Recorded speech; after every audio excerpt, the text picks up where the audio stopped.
Hello beginners, welcome to the Beginners Move. We are going here for part 4, that is cell structure and function unit of life.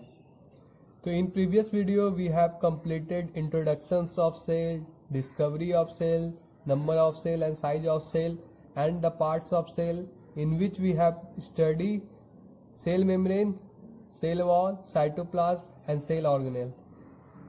Now we are starting our topic 4, that is the part of the cell, but nucleus and gene we are started, that nucleus and gene are the part of the cell, so we are starting. So let's begin the topic. Nucleus, an oval shape floating inside the cell is called nucleus. That means एक Oval shape जो float करते रहता है cell में, उसे हम लोग क्या कहते हैं? न्यूक्लियस कहते हैं। या तो हम लोग बोल सकते हैं dense like structure present in the cell is called nucleus, जो बोलिए आप। It is also known as brain of the cell. ये क्या कहलाता है कि ब्रेन ऑफ द सेल भी, इसको हम लोग क्या कहते हैं? ब्रेन ऑफ द सेल भी कहते हैं। अब ये क्या फंक्शन करता है न्यूक्लियस? ये बहुत सारा फंक्शंस को कंट्रोल करता है, वाइटल फंक्शंस को कंट्रोल करता है। It control the vital function of the cell. अब जो है न्यूक्लियस 4 पार्ट में डिवाइड है। दैट मीन्स न्यूक्लियस में 4 पार्ट होता है। कौन कौन सा है? तो पहला है हम लोग का न्यूक्लियर मेम्ब्रेन। इसको हम लोग या तो बोल सकते हैं न्यूक्लियर इन्वेलप। सीनियर क्लास में हम लोग यही बोलते हैं न्यूक्लियर इन्वेलप, लेकिन हम लोग को यहाँ पे पढ़ना है न्यूक्लियर मेम्ब्रेन। तो जैसे हम लोग शुरू में देखे थे कि सेल में जैसे आउटर बाउंड्री प्रेजेंट रहता था, तो उसको हम लोग बोलते थे सेल मेम्ब्रेन। तो उसी तरह जो न्यूक्लियस का आउटर बाउंड्री ये भी घेरा हुआ रहता है, तो उसको हम लोग क्या कहते हैं? Nuclear membrane. Nuclear membrane is surrounded by the nuclear membrane. Thin membrane is called nuclear membrane. That means कि एक न्यूक्लियस जो है सराउंडेड रहता है एक मोटा मेम्ब्रेन से, उसे हम लोग, उस मेम्ब्रेन को हम लोग क्या कहते हैं? Nuclear membrane. अब दूसरा आता है न्यूक्लियोप्लाज्म। जैसे कि साइटोप्लाज्म आया था सेल में कि जेली लाइक स्ट्रक्चर था, तो वहाँ पे हम लोग जेली लाइक स्ट्रक्चर फ्लूइड कर रहा था।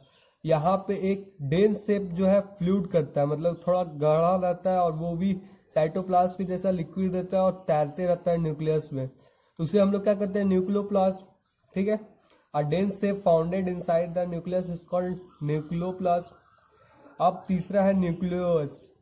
न्यूक्लियोस क्या होता है कि ये राउंडेड स्ट्रक्चर प्रेजेंट होता है, एक rounded structure present in the nucleus is called nucleolus. मतलब कि एक राउंडेड स्ट्रक्चर जो होता है प्रेजेंट फाउंड होता है कहाँ पे? इनसाइड द न्यूक्लियस, न्यूक्लियस के अंदर, तो उसे हम लोग क्या कहते हैं? न्यूक्लियोस। अब चौथा आता है क्रोमेटिन मटेरियल। ये बहुत इंपॉर्टेंट टॉपिक है, सीनियर मोस्ट क्लास में इसमें बहुत कंफ्यूजन होता है, तो हम लोग यहीं पे देख लेते हैं थोड़ा सा। The thread like structure made up of DNA and protein is called chromatin. अब यहाँ पे बेसिक साइंस में दिया हुआ था क्रोमेटिन के बारे में, तो मैंने क्लास 8 में थोड़ा सा इंक्लूड किया है, तो समझ लेते हैं। तो क्रोमेटिन मटेरियल क्या होता है? जो थ्रेड लाइक स्ट्रक्चर प्रेजेंट रहता है सेल न्यूक्लियस में, सेल के अंदर न्यूक्लियस जो रहता है उसके अंदर एक थ्रेड लाइक स्ट्रक्चर प्रेजेंट रहता है, उसे हम लोग क्या कहते हैं? क्रोमेटिन। अब हम लोग अभी क्या जाने कि थ्रेड लाइक स्ट्रक्चर जो रहता है वो न्यूक्लियस के अंदर थ्रेड लाइक स्ट्रक्चर जो कि बना हुआ था डीएनए और प्रोटीन से, उसे हम लोग क्या कहते थे? क्रोमेटिन। तो आइए हम लोग फिगर में थोड़ा समझते हैं। देखिए ये मैंने ये पूरा सेल लिया है, ये सेल है और ये न्यूक्लियस है, ये सेल मेम्ब्रेन है, साइटोप्लाज्म है, और ये सेल ऑर्गेनेल्स जो फ्लोटिंग करते रहता है, जैसा मैंने पिछले वीडियो में बताया था। तो हम लोग न्यूक्लियस को थोड़ा जूम करके नीचे वाला डायग्राम लिए, देखिए जाए ये न्यूक्लियस का है। ठीक है। अब हमको इसको बड़ा किया तो कुछ इस तरह शेप दिख रहा था। तो देखिए यहाँ पे रेंडमली फ्लूइड लाइक स्ट्रक्चर जो प्रेजेंट रहता है उसे हम लोग क्या करते थे? न्यूक्लियोप्लाज्म। ठीक है। जैसे साइटोप्लाज्म जैसे फ्लूइड लाइक स्ट्रक्चर था, उसी तरह यहाँ पे न्यूक्लियोप्लाज्म है। अब देखिए यहाँ पे ये जो आउटर मेम्ब्रेन है, जैसे सेल मेम्ब्रेन में था, उसी तरह ये आउटर मेम्ब्रेन, इसे हम लोग क्या किए थे? Nuclear membrane.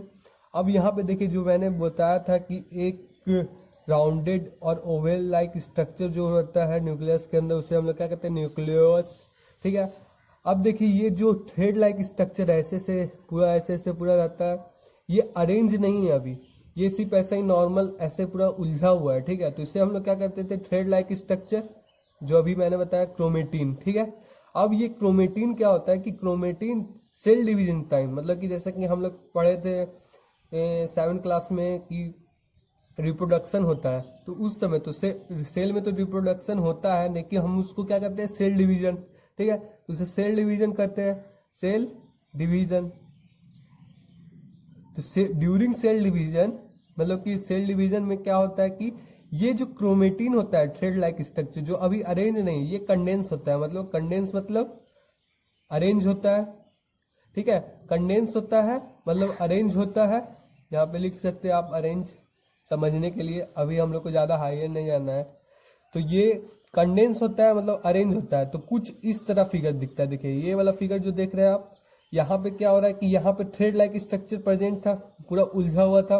लेकिन अब यहाँ क्या हुआ कि 2 पेयर यहाँ पे आया, एक ये पूरा फुल पेयर और एक पूरा फुल पेयर। ठीक है, तो ऊपर में भी 2 पेयर, ऊपर में भी 2, नीचे भी 2 पेयर। ठीक, तो ये जो होता है ये एक पेरेंट्स का होता है, एक आपके और पेरेंट्स का रहता है। ठीक है, और बीच में जो अटैच रहता है, ये दोनों चारों प्लेयर एक दूसरे से अटैच रहता है, इसको कहते हैं हम लोग सेंट्रोमेयर। ठीक है, तो जो थ्रेड लाइक स्ट्रक्चर था वो क्या हुआ, कंडेंस हुआ, सेल डिवीजन टाइम। ठीक है, तो उससे हम लोग क्या कहते हैं, अब ये जो पूरा स्ट्रक्चर आप देख रहे हैं, ये पूरा स्ट्रक्चर को हम लोग क्या कहते हैं, क्रोमोजोम। अब इसको हम लोग क्या कहते हैं, क्रोमोजोम। तो यहाँ बच्चा लोग कंफ्यूज हो सकता है कि क्रोमोजोम और क्रोमेटिन में क्या फर्क है। तो आप समझ गए, यहाँ पे देखिए मैंने लिख दिया क्रोमोजोम। क्रोमेटिन में मैंने क्या बताया था कि अब क्रोमोजोम में मैंने क्या बताया कि during cell division that this thread like structure, जो कि क्रोमेटिन था, अरेंज नहीं था, कंडेंस नहीं था।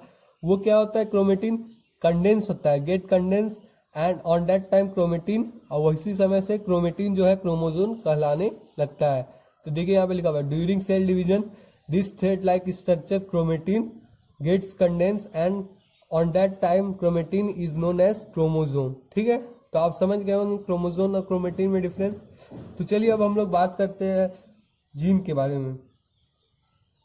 तो जीन, अब देखिए gene help in transfer information from inheritance of character from parents to the next generation. तो जीन का क्या काम है, अब देखिए जीन, जैसे कि हम लोग पढ़े थे अभी, क्रोमेटिन जो बना हुआ रहता है, किससे बना हुआ रहता था, क्रोमेटिन किससे बना हुआ था, क्रोमेटिन बना हुआ था क्या चीज से, मेड अप ऑफ, अभी हम लोगों ने पढ़ा,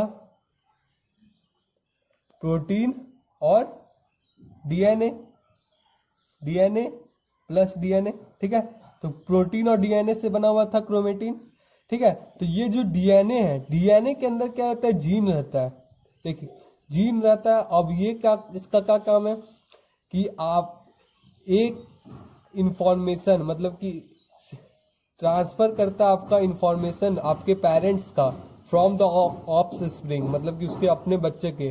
जैसे लिखा हुआ है, gene help in the transfer information from inheritance of character from parents to the next generation.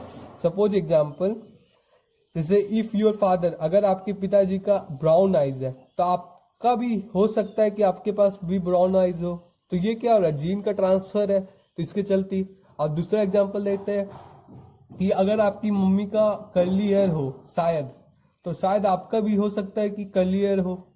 तो ये सब क्या है कि ये जीन का ट्रांसफॉर्मेशन है। ठीक, तो ये होता है। और genetic information is contain in DNA, जैसा अभी मैंने बोला कि डीएनए के अंदर क्या रहता है, जीन, जो कि ट्रांसफर क्या करता है, इंफॉर्मेशन।